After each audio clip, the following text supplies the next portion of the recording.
All right, here we are once again by the Great Horn Spoon. Here it is.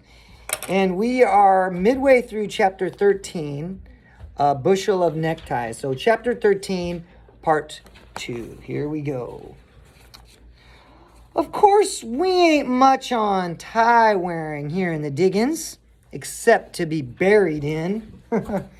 And he burst out laughing. Now, just remember, we had just read Jamocha Jack accidentally bought a bushel of neckties for $8, which were probably worth $1 because he said ATE, I ate the food. But the Cheap John knew this and was just trying to take advantage of him.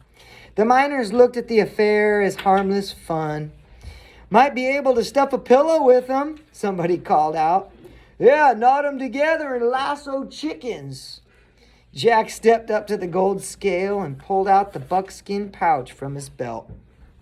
The nugget tumbled out. He borrowed a knife and carved half of it away, bit by bit. It hurt.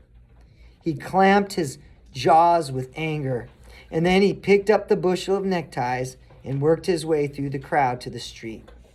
Ain't so sure I'd even want to be buried in one of them things, a miner laughed. Praiseworthy was coming along the street from the hotel, and Jack could barely face him. He had to cut 2 ounces of that nugget that might have gone toward their grub steak or a gun. So imagine a nugget like this. And gold is actually quite soft, pure gold. You could hit it with a hammer and bend it. And apparently with a knife, I didn't know this, but you could cut it and cut pieces of it off. Or he could have bought a gun. But even Pitchpine Billy and Jimmy from town were chuckling. What have you got there? Praiseworthy asked, raising one eyebrow. Neckties, Jack murmured. A whole bushel of them. Praiseworthy raised the other eyebrow. Neckties? Yes, sir. Jimmy from town loosened his gold pouch. I guess it was my fault, he smiled. I'll pay you for them neckties, Jamocha Jack, as long as you don't make me wear one. Me either, grinned Pitchpine Billy. Praiseworthy held up his hand.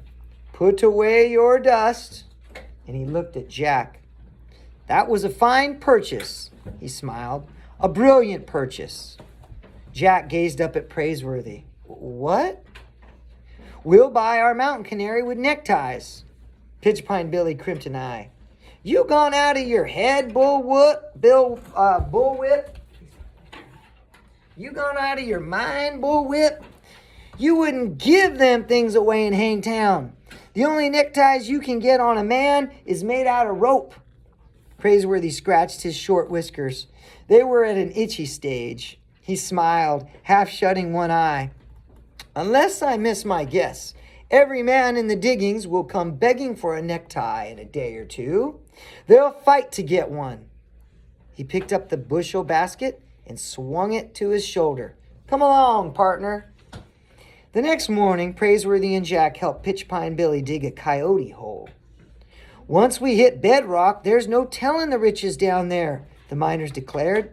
The Spangles keep working and sifting through the ground, earthquakes and all. It may take them 10,001 years to reach bedrock, but that stops them. By late afternoon, the big hole was deeper than Praiseworthy's head. They rigged up a rope and lifted out dirt by the bucketfuls. There were men all along the diggings, coyoteing for gold, and some of the shafts were as deep as wells.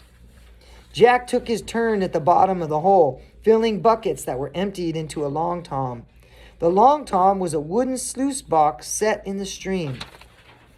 Rushing water washed the dirt along a trough, and bits of gold were trapped in iron riffles along the bottom. Praiseworthy kept silent about the neckties. Even by the end of the next day, there was no rush to buy them, as he had predicted. Anybody have any idea that hasn't read what they think they could use a bunch of neckties for? Don't tell me if you know, but if you don't, take a guess. Have you read? No, I have not. So what do you think? No, I put my hand. But he remained unconcerned. Jack wondered if Praiseworthy had merely been trying to spare his feelings after the ridiculous purchase he'd made. He was glad to forget it and said no more. The following morning, a delegation of 3 men appeared on Pitchpine Billy's claim. Jack recognized Mr. Jonas T. Fletcher at once. The undertaker had brought 2 Hangtown merchants with him, and they came looking for Praiseworthy, who was at the bottom of the coyote hole. Jack and Pitchpine Billy hauled him up out on a rope, and Praiseworthy looked as if he had been dipped in dust. It clung to his eyelashes as he blinked. "If bedrock's any deeper," he said to Pitchpine Billy, "we'll be digging for gold in China." "Bullwhip," said the undertaker, "you've got to uphold the fair name of Hangtown." "What's that?" "We've just been delivered a challenge." Praiseworthy began beating the dirt out of his slouch hat. "Is that so?" "Yup. A feller over at Grizzly Flats has heard about you. He says he can whip you." Jack looked up. Praiseworthy hardly blinked an eye. He merely continued knocking the dust out of his hat. "Is that so?" "Yup.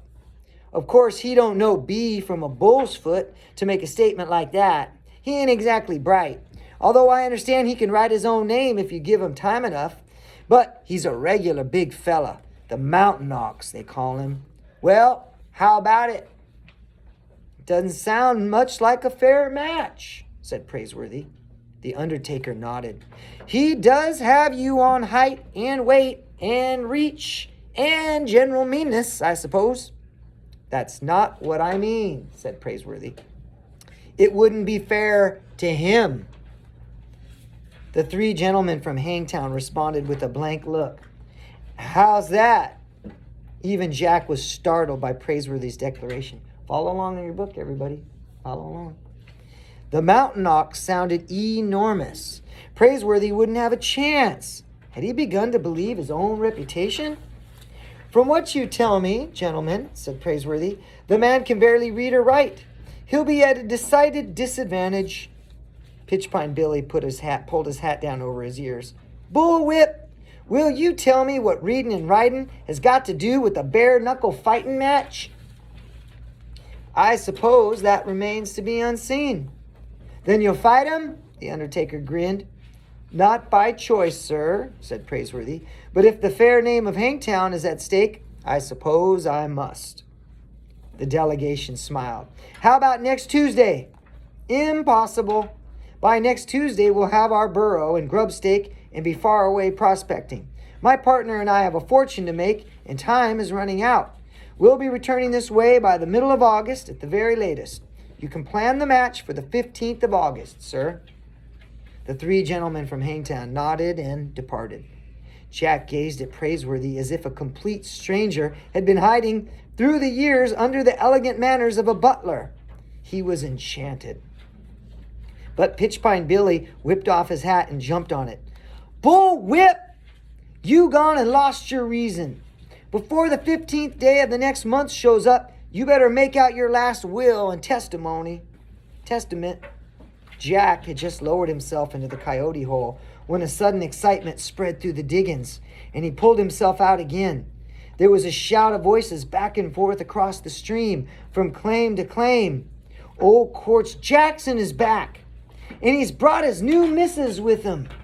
You guys remember Quartz Jackson from the beginning? He's getting married.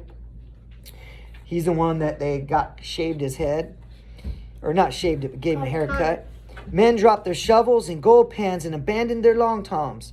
Miners crawled out of the coyote holes. "What's that?" "Him and the lady is putting up at the hotel." The excitement even touched Pitchpine Billy. "Boys," he said to Praiseworthy and Jack, "I ain't seen a lady in so long, I near forgot what they look like." Praiseworthy rested his arm on the handle of his shovel and grinned. He gave Jack a nod. "This is the day we've been waiting for, partner. Watch and see." Pitchpine Billy scowled. Well, don't just stand there. Look at you both. Dirt sticking out of you like you ain't had a bath all year. Why, it's a disgrace. I'm ashamed of you. You heard what they said. There's a lady in town." Within 5 minutes, miners everywhere were along the stream, scrubbing and shouting and planning to go to town. Pitchpine Billy waded in with his clothes on and kept dipping hat loads of water over his head. Later, shirts and trousers could be seen on every bush, drying out in the mountain heat. Men stood at mirrors tacked to trees and got out their straight razors. Half a dozen familiar beards disappeared. Others were trimmed and shortened. Praiseworthy took his time. When he and Jack emerged from their canvas tent, they were wearing bright green neckties. Pitch Pine Billy stood fluffing out his beard. He stopped and stared. Do you know now? Help yourself, said Praiseworthy. That is, if it's all right with my partner. Oh, it's fine with me, said Jack. Pitch Pine Billy grinned. Don't mind if I do. The neckties were so bright they could be seen across the river. Soon the miners who'd laughed at Jack the night of the auction were swarming around the bushel basket. Oh, I'll give you a pinch of dust for one of them neckties, Jamocha Jack. Oh, I'll give you 2 pinches. Pitch Pine Billy was laughing. Don't fight, boys. Just get in line there. Looks like Jamocha Jack has cornered the necktie market.